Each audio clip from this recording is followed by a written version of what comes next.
दयामुळे आज मी आहे सुखात, दयामुळे आज मी आहे सुखात.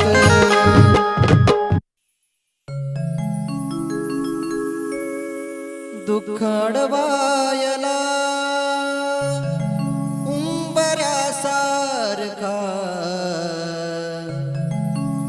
दुःख अडवायला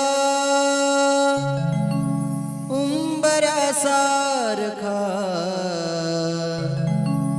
आत्मापूरचा बाळू मामा गारव्यासारखा.